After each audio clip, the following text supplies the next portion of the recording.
Hello and welcome to PCB track classes, class 12th chemistry.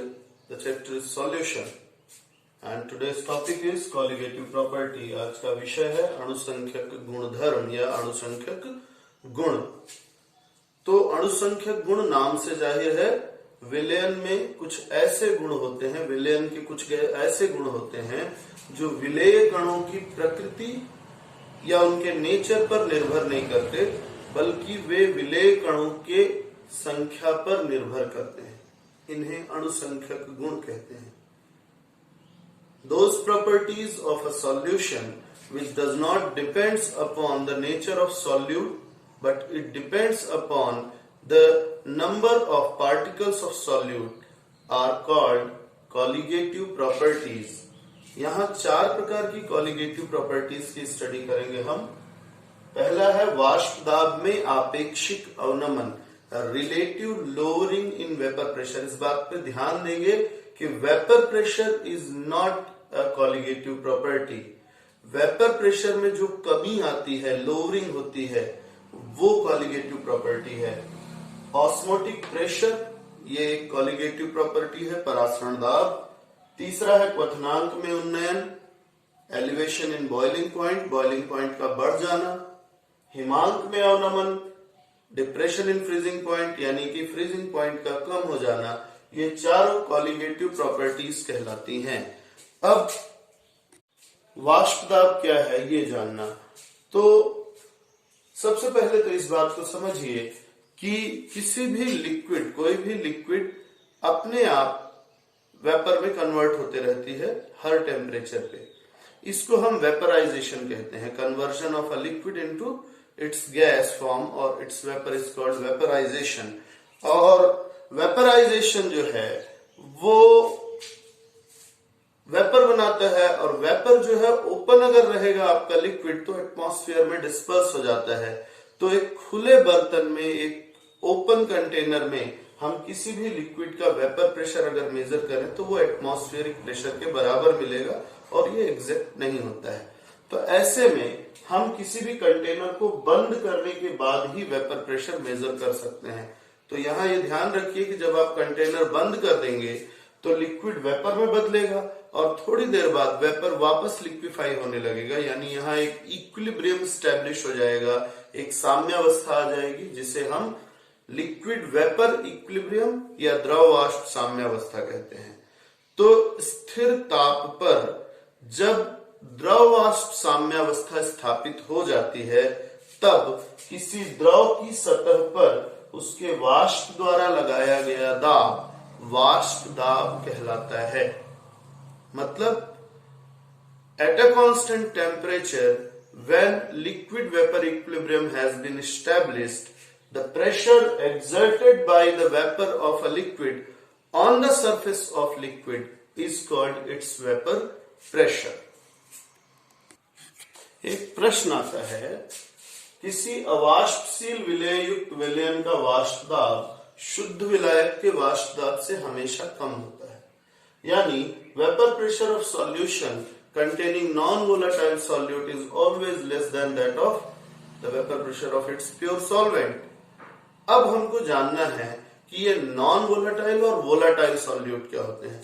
नमक, शक्कर, जिनको खुले में रखने पे ये अपने आप वेपराइज नहीं होते, ये नॉन वोलाटाइल सॉल्यूट हैं। कपूर, अल्कोहल, नेफ्थलीन, जो कि खुले में रखने पे उड़ जाते हैं, ये वोलाटाइल सॉल्यूट है। यहां हम पढ़ेंगे नॉन वोलाटाइल सॉल्यूट्स के बारे में।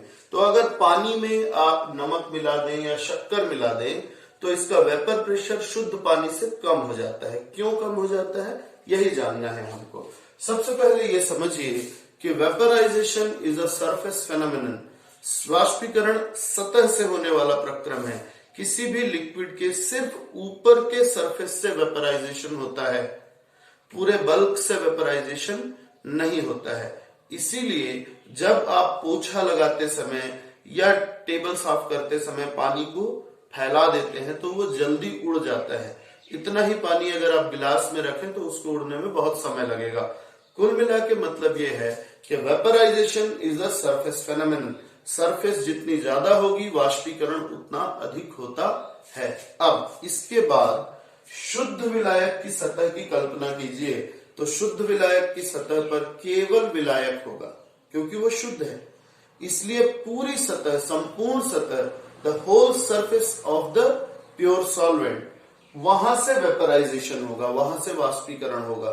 ज्यादा सरफेस है तो ज्यादा वाष्पीकरण होगा। जबकि एक सॉल्यूशन जिसमें नॉन वोलाटाइल सॉल्यूट घुला हुआ है, उसके सरफेस का कुछ हिस्सा सॉल्यूट के नॉन वोलाटाइल मॉलिक्यूल से घिरा होगा, जिसकी वजह से total surface area for the vaporisation और available surface area for the vaporisation वो कम हो जाएगा। जब सरफेस एरिया या वाष्पीकरण के लिए उपलब्ध क्षेत्रफल कम हो जाता है तो वाष्पीकरण कम होगा और वाष्प दाब भी कम हो जाता है। तो कुल मिला के इसको आप एक क्वेश्चन के रूप में देख सकते हैं, एक स्टेटमेंट के रूप में हमेशा याद रखिए कि किसी अवाष्पशील विलेय युक्त विलयन का वाष्प दाब शुद्ध विलायक से हमेशा कम होता है, इसमें कोई संदेह नहीं है। इसी वाष्प दाब और सॉल्यूट के कॉन्सेंट्रेशन के बीच क्या रिलेशन है, इसको समझाने के लिए राउल्ट ने एक लॉ दिया, राउल्ट का नियम। राउल्ट का नियम कहता है कि स्थिर ताप पर किसी विलयन में किसी घटक का वाष्प दाब उस घटक के मोल प्रभाज के समानुपाती होता है। Eight a constant temperature the vapour pressure of a component in a solution is directly proportional to its mole fraction. तो PA is directly proportional to XA, PB is directly proportional to XB, ये general है। अब हम आते हैं एक solution जो अवाष्पशील विलेय युक्त विलयन से बना हुआ है। तो अवाष्पशील विलेय युक्त विलयन या solution of a non volatile solute की बात करें तो दो कंपोनेंट हैं इसमें, A विलायक, B विलेय। विलेय हमने कहा अवाष्पशील है, नॉन वोलाटाइल है, तो वाष्पशील बच गया A, केवल विलायक की वाष्प बनेगी, इसलिए टोटल वाष्प दाब सॉल्यूशन का सॉल्वेंट के वेपर प्रेशर के बराबर होगा, यानी कि विलयन का कुल वाष्प दाब विलायक के वाष्प दाब के बराबर होगा। तो लॉ बनता है कि eight a constant temperature the vapour pressure of a solvent in a solution containing non-volatile solute is directly proportional to its mole fraction. तो P total is equal to PA directly proportional to XA. PA is equal to हो गया KXA, K यहाँ एक constant है। शुद्ध अवस्था में जब हम लिखेंगे तो प्योर स्टेट में किसी भी सॉल्यूशन का, तो शुद्ध अवस्था में किसी भी घटक या कंपोनेंट का मोल फ्रैक्शन 1 होता है। यह वैल्यू अगर हम रखें तो P की जगह हमने P naught a pure form के लिए लिख दिया, XA इज इक्वल टू 1 है इसलिए यहाँ केवल K आएगा। P naught A is equal to K, इस P नॉट ए की वैल्यू या K की वैल्यू को इक्वेशन 1 में रखने पे PA is equal to P naught A XA मिलता है। इसका मतलब हुआ कि constant temperature, at a constant temperature the vapor pressure of a solvent in a solution containing non-volatile solute is equal to the product of its mole fraction in solution and its vapor pressure in its pure state. इसका मतलब स्थिर ताप पर किसी अवाष्पशील विलेय युक्त विलयन में विलायक का वाष्प दाब विलायक के मोल प्रभाज और शुद्ध अवस्था में इसके वाष्प दाब के गुणनफल के बराबर होता है। अब आते हैं हम एक ऐसे सॉल्यूशन के ऊपर जिसमें दोनों कंपोनेंट्स वोलेटाइल हैं, दोनों कंपोनेंट्स वाष्पशील हैं, दोनों घटक वाष्पशील हैं। तो ऐसी स्थिति में डाल्टन का पार्शियल प्रेशर का लॉ लगेगा और ये कहता है कि विलयन का कुल वाष्प दाब उसके दोनों घटकों के आंशिक वाष्प दाबों के योग के बराबर होता है।